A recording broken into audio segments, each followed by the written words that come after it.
you, Karen. Good evening. New Plymouth, how are we? Whoa! Thank you. So yesterday we've travelled down from Auckland and we booked an Airbnb. So when we got there, we got a text off our host. He said, hey, look underneath the doormat. So we looked underneath the doormat. There was an envelope. In there was some instructions that told us to go to the keypad. There was also a code. So we put the code in and then the keypad opened. Keys fell out with more instructions. At this point, I had no idea whether I'd booked accommodation or a fucking escape room. My word. So is everybody excited to be able to travel again? Yes!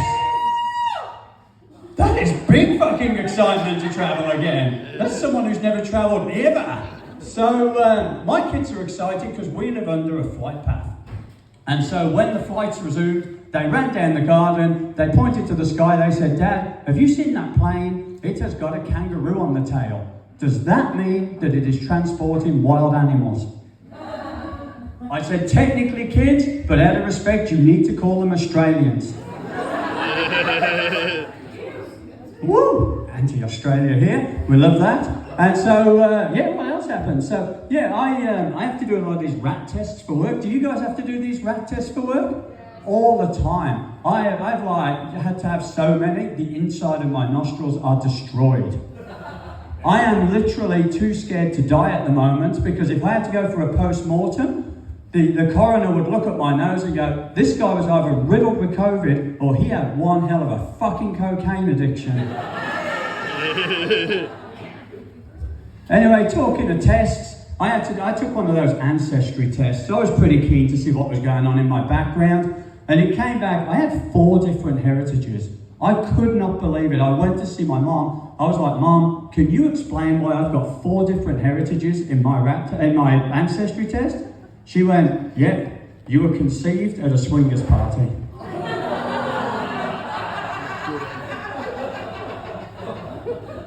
There is no better feeling of a child to know that you are the product of a human game of soggy biscuit. He's good. So, ladies and gentlemen, I'm from the UK, and the UK have long prided themselves on the fact of being like the whitest set of people in the world. That was until Simon Bridges left the National Party. So we've got pale skin, it's terrible. We only have to go out in summer for 15 minutes. We come back in looking like we've done 12 months in Chernobyl. So like in New Zealand, you have these tanks in your gardens that feed water to your showers. We're so sensitive, we've got the same things, but they're filled with aloe vera. One for the ladies, obviously. And what goes on is just, so the worst thing that happened in the UK is they got locked down for 12 months. And didn't get let outside. And if you got the palest skin ever, locked indoors for 12 months is the worst thing ever. British people over that time were so pale, they were almost transparent. When they got let back out, it was almost like 65 million versions of Predator running around. So of course, this side of the world, you guys know 5 Seconds of Summer is a band. In the UK, it's just a fact. So the area of the UK I come from, it was a pretty poor area, and so it was so bad, and people were so desperate that someone broke into our house and stole all of the money out of our Monopoly set. When the police came around, they investigated and they noticed the car had gone missing as well, so they're pretty sure that was the getaway vehicle. Like when I moved to New Zealand, I thought you guys were pretty rich. I was sat in a restaurant and there was a child and dropped some food on the floor, and the mother was like, 3, 2, well, I was like, God, you guys have a time limit for picking food up off the floor? Like, how rich are you? Like in my house, we would leave it there and hope something would grow off it and make it a bigger meal. And the dog in our house, there's no way he would eat it. Like, he knew if he got fat, he was target. Like, there was 4 people in our house and he had 4 legs. He knew he was gone if he got too fat. So, when I left school, I wanted to do something different. So I tried to take up accountancy. My dad was like, no, you need to get a trade. And I had no idea why he was so obsessed about getting a trade. That was until I found his porn collection. Thank you.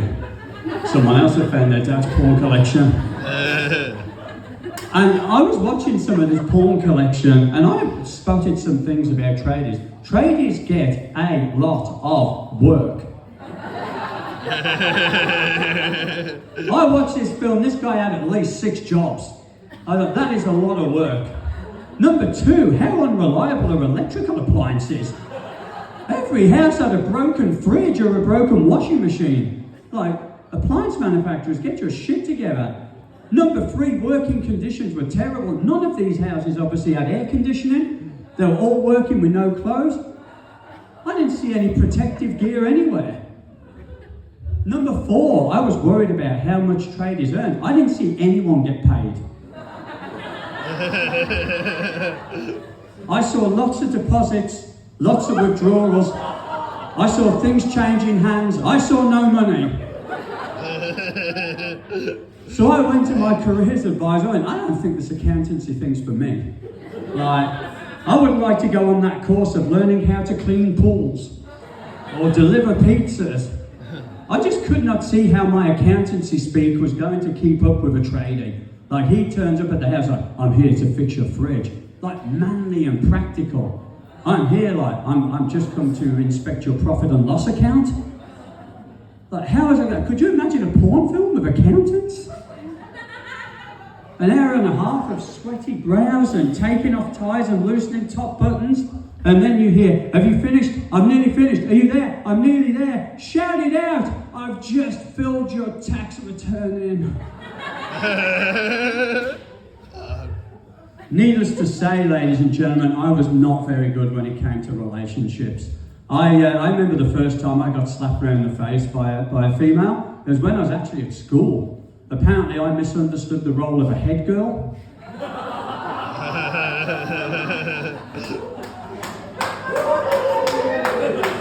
Thank you, sir. It's amazing his wife or girlfriend was like, shut the fuck up. You are not having that when we get back tonight. Whatever one of those things is. Anyway, to try and better myself, I thought I need to understand females better. So I went out and bought a book on the G-spot. I spent an hour reading it, I put it down, went to make a cup of tea. When I came back, I couldn't find it again. So I thought maybe I'm just not adventurous enough. So I went out for my next date and I bought some flavoured condoms. So I met someone, we got back to my house, we turned off the lights. Within 10 seconds, she was like, I know that's cheese and onion.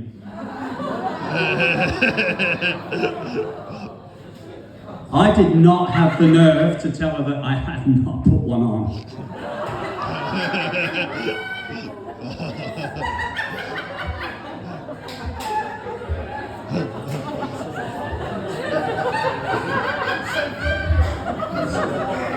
So, I'm just going to work off that for a minute. I would say amuse yourself, but not after porn films. No, we won't go there. So anyway, my friends told me that I was absolutely hopeless with women, and they said, Darren, the next time you go on a date, you have got no choice. You're going to have to try using chloroform. It's like, that's a bit extreme, but you know what? Things were getting bad. I thought, I'll give anything a go. It was terrible advice. Halfway through dinner, I fell into a coma.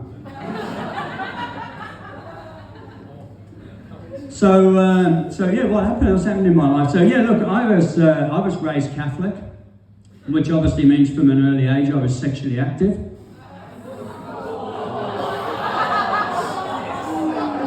Oh, fucker. This is the second night running I've come to the Catholic convention. Do they just follow us around or something like that? But the one advantage of being Catholic is they actually taught us, like, when it was the right time to have sex. It was when the big hand touched the little hand.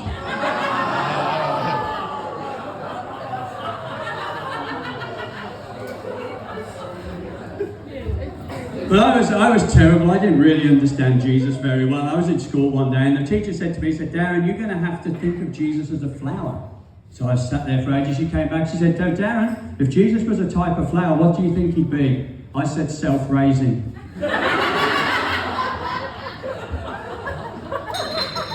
New Plymouth, you've been fucking beautiful. I've been Darran Lees. Thank you very much.